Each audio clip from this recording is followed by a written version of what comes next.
Hola mis niños, espero que estén muy bien. El día de hoy vamos a ver un tema muy chévere que se llama cómo se relacionan los seres vivos en el medio, ¿cierto? Entonces tenemos que tener en cuenta 4 componentes para que tanto las plantas como los animales se desarrollen de una manera óptima. ¿Cuáles son los 4 componentes? Luz solar, temperatura, agua y suelo. Entonces vamos a empezar con el primero que está acá en el tablero, ¿listo? Tenemos que el primero es la luz solar. Y vamos a ver cómo la luz solar influye en las plantas y en los animales. Empezamos con las plantas. Recuerden que la luz solar pues es toda la luz del sol.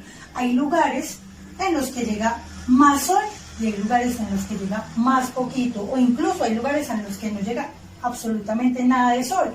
Entonces vamos a ver cómo se desarrollan esas plantas en esos lugares. En primer lugar tenemos este dibujito que es musgo, ¿cierto? Musgo que da sobre todo en superficies o en rocas como lo vemos acá. El musgo es una planta en la que la luz solar o el sol ilumina muy poquito. En esas partes donde hay musgo, el sol no entra con mucha facilidad. Por eso las plantas son pequeñas, no crecen, porque como el sol no entra con tanta facilidad, y es tan poquita la cantidad de sol, pues las plantas son muy pequeñitas, como lo vemos en el dibujito. Pero vamos a ver una diferencia con otra planta que les tengo acá. Es una planta de plátano, ¿cierto? Esta plantica de plátanos es muy diferente a los musgos. Aquí, donde se da esta planta, esta planta de plátanos, el sol entra directamente. Es decir, esta planta está en lugares muy cálidos donde el sol entra con toda la facilidad y por eso vemos que las hojas son muy grandes, porque el sol entra con más facilidad, mientras que acá entra muy poquito y por eso las plantas son pequeñitas. Entonces ahí vemos el comparativo de las plantas y la relación con la luz solar. Ahora vamos a ver la luz solar, cómo influye en los animales. Tenemos entonces este animalito aquí, que se llama el búho, ¿cierto? El búho es un animal nocturno. Al ser un animal nocturno, no necesita o ya se adaptó a la oscuridad, con lo cual él no necesita que la luz solar entre para nada a su medio, a su hábitat. Por eso él ya se adaptó, vive y caza totalmente con facilidad en la noche. Hace sus actividades nocturnas como un animal normal. Pero tenemos el contrario del búho. En este caso un camellito. El camello, todo lo contrario al búho, necesita luz solar. Ustedes saben que principalmente los camellos están en lugares muy cálidos donde hay muchísimo sol y ellos viven perfectamente en este entorno o en este ambiente. Entonces miremos la diferencia. Un animalito que no necesita mucha luz porque él en la noche es donde hace sus actividades nocturnas como cazar y alimentarse y lo demás. Y otro, el que sí necesita la luz solar para poder sobrevivir. Listo. Vamos a seguir con otro componente del medio. Voy a quitarles estas imágenes.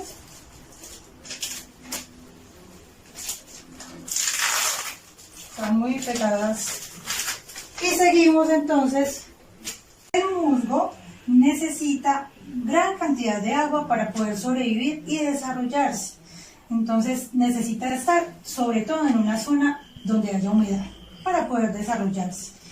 Y tenemos otra planta como el cactus. Y el cactus pues va a ser todo lo contrario, va a necesitar muy poca cantidad de agua para sobrevivir, porque pues en él o en el cactus se almacena gran cantidad de agua durante mucho tiempo. Entonces no necesita estar todo el tiempo recibiendo agua, sino que puede estar mucha cantidad de tiempo sin agua para poder vivir. Entonces ahí tenemos 2 ejemplos, ¿cierto? Totalmente contrarios. Y vamos a ir con los animales. Tenemos entonces los animales que los debemos dividir en 2.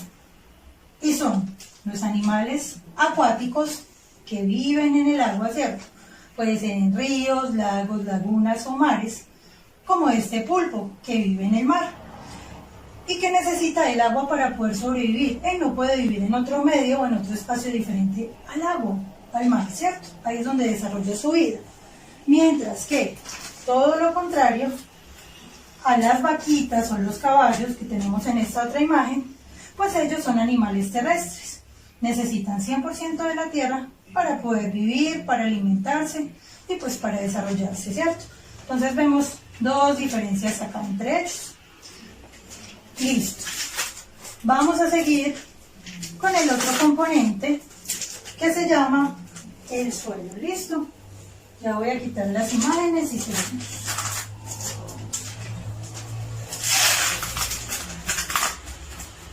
Que no se me vayan a dañar.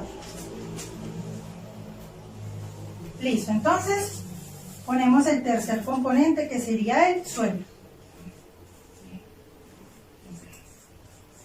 Y vamos a ver qué plantas y qué animales se desarrollan según el tipo de suelo que hay. Resulta que hay dos tipos de suelo, que son los suelos fértiles, es decir, este suelo fértil, es decir, donde entra gran cantidad de luz y de agua. Entonces, al haber agua y al haber sol, lo que hace es que haya muchas plantas, mucha vegetación y que sea óptima, por ejemplo, para el cultivo, para cultivar algunas plantas o algunas hortalizas en este medio. Se presta mucho porque el suelo es fértil, o sea que hay ríos o hay fuentes hídricas cerca a esta zona y por eso es rico para poder cultivar y para poder tener plantas. Y tenemos todo lo contrario, un suelo infértil, que sería más o menos este ejemplo que les tengo acá en el dibujito.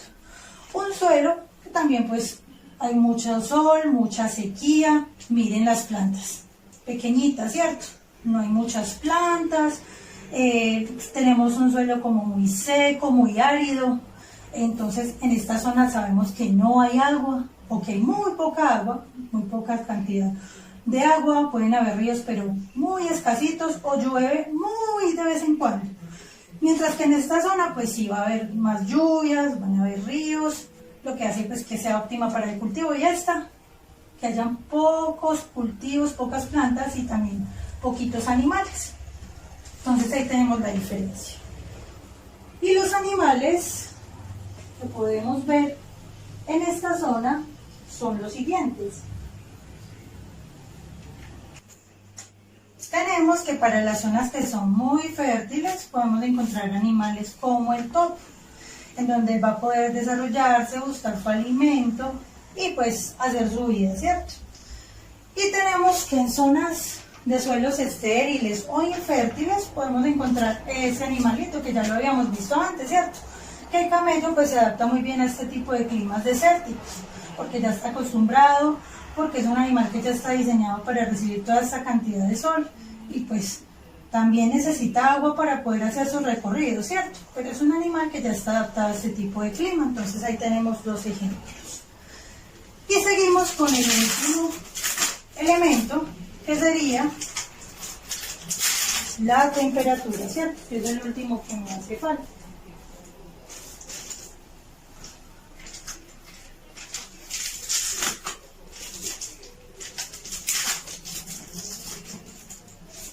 Entonces, tenemos el cuarto elemento, el cuarto factor.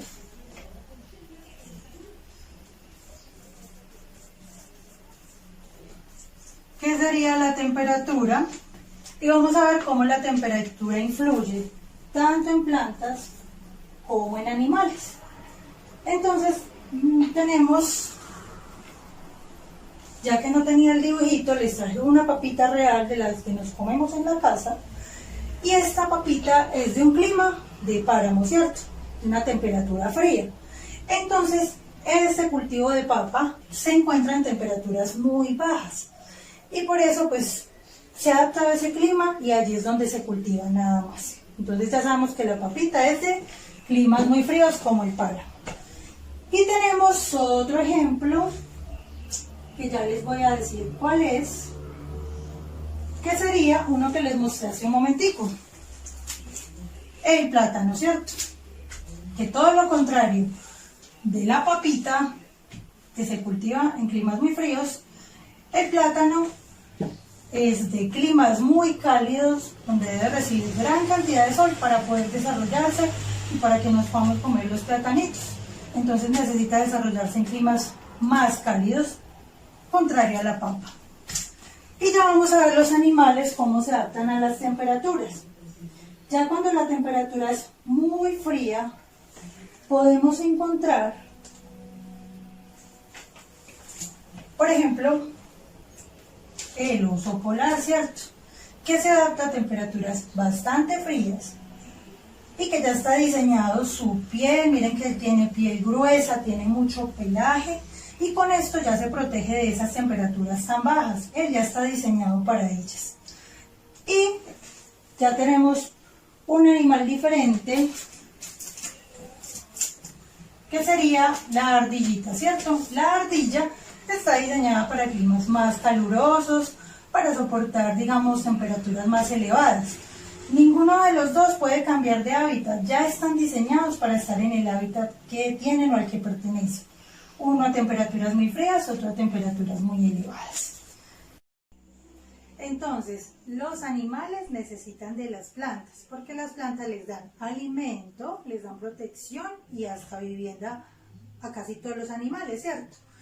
Y las plantas van a necesitar también de los animales, porque los animales las abonan con su excremento, entonces también permiten que ellas se desarrollen. Entonces espero que les haya gustado el tema y ya en la plataforma les dejo la actividad. Un abracito.